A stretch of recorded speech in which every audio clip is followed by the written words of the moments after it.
السلام علیکم ورحمۃ اللہ وبرکاتہ۔ آج ہم بات کریں گے گناہوں کے جو ذرائع ہیں۔ انسان جو گناہ کرتا ہے اس کی کیفیت کیا ہے، یہ کون کون سے ذرائع ہیں جن سے انسان جو ہے وہ گناہ کرتا ہے۔ انسان جو ہے وہ غلطیوں کا پتلا ہے، تو ہر انسان سے گناہ ہو جاتا ہے، یہ کوئی بڑی بات نہیں ہے۔ اصل انسان وہ ہے جو گناہ کرنے کے بعد جو ہے وہ توبہ کر لیتا ہے۔ تو گناہ کے دن کو گناہ کے ہم رات کو ارتکاب کرتے ہیں، دن کو ارتکاب کرتے ہیں۔ کچھ گناہ ایسے ہیں جو عادت کے طور پر کیے جاتے ہیں، کچھ گناہ ایسے ہیں جو لا علمی کی وجہ سے کیے جاتے ہیں، تو کچھ گناہ ایسے جو تنہائی میں کیے جاتے ہیں۔ اور تنہائی جو ہے اس کے اوپر میں حدیث بیان کر دوں، نبی علیہ الصلوۃ والسلام نے فرمایا تھا کہ کل قیامت والے دن بہت ساری نیکیاں لے کر ایک شخص آئے گا، تو اس کی نیکیوں کو ہوا بنا کر اڑا دیا جائے گا، انہیں جہنم کا بالن بنا دیا جائے گا۔ تو صحابہ نے پوچھا وہ کون سا بد نصیب ہے؟ تو آپ نے فرمایا تھا جس کی خلوت پاک نہیں ہوگی۔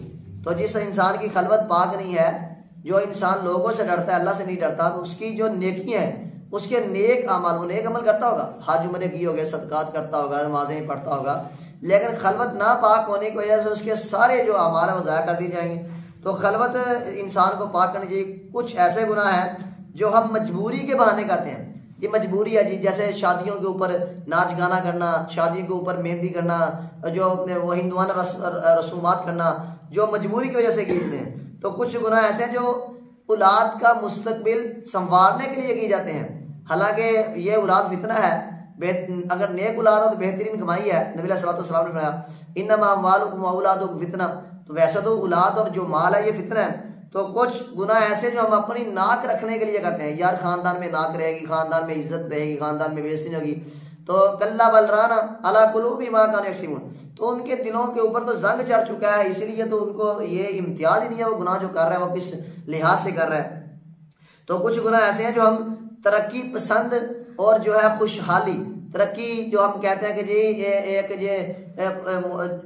معاشرے کے ساتھ چلنا پڑتا ہے، جسے ہم کہتے ہیں روشن خیال، تو ترقی پسند اور روشن خیالی کی وجہ سے گناہ کیے جاتے ہیں۔ بہرحال گناہ ہی ہے۔ تو کچھ ایسے گناہ ہیں جو ہم نیکی کی اشاعت اور نیکی کی تبلیغ کے لیے کرتے ہیں۔ تو بعض لوگ جو ہے وہ نیکی کرتے ہیں تو اس کی تشہیر کر دیتے ہیں، ریاکاری جس میں آ جاتی ہے، یہ شرک اصغر ہے۔ تو کچھ گناہ ایسے ہیں جو انسان دینداری اور پرہیزگاری کی وجہ سے کرتا ہے کہ میں بہت دیندار ہوں، کوئی بات نہیں معافی مانگ لوں گا، میں بہت پرہیزگار ہوں، کوئی بات نہیں میں معافی مانگ لوں گا۔ تو یہ گناہ بھی دینداری اور پرہیزگاری کی وجہ سے کیے جاتے ہیں۔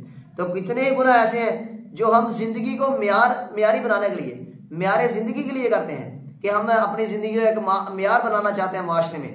ہم وہ جیسے کہتے ہیں کہ ایک کا منہ لال ہو تو تھپڑ مار کے اپنا منہ لال نہیں کرنا چاہیے۔ تو بہت سارے لوگ ایسے ہیں جو حرام کما رہے ہیں، اس لیے کہ فلاں خاندان کے جو ہے وہ بہت امیر ہو چکے ہیں، وہ اسٹیبل ہو چکے ہیں، وہ جناب اپنی جگہ پہ، وہ اکال کی بات ہے وہ غریب تھے، آج بینک جو ہے وہ گاڑیاں ہیں، جو بنگلے ہیں۔ تو کچھ گناہ ایسے جو انسان اپنی زندگی کو معیاری، تو کتنے گناہ ایسے ہیں جو ہم ہوس یعنی کہ پیسے کو اکٹھا کرنے کی ہوس میں کرتے ہیں، لوگوں کو مکر و فریب کے دام میں پھنسا کر ہم کرتے ہیں۔ تو یہ پیسے کی جو لعنت ہے جس کے اوپر پڑ جائے، اللہ معاف فرمائے، پیسہ تو قارون کے کام نہیں آیا۔ تو جو پیسہ یہی معیار نہیں ہونا چاہیے، اللہ تعالیٰ سے ڈرنا چاہیے۔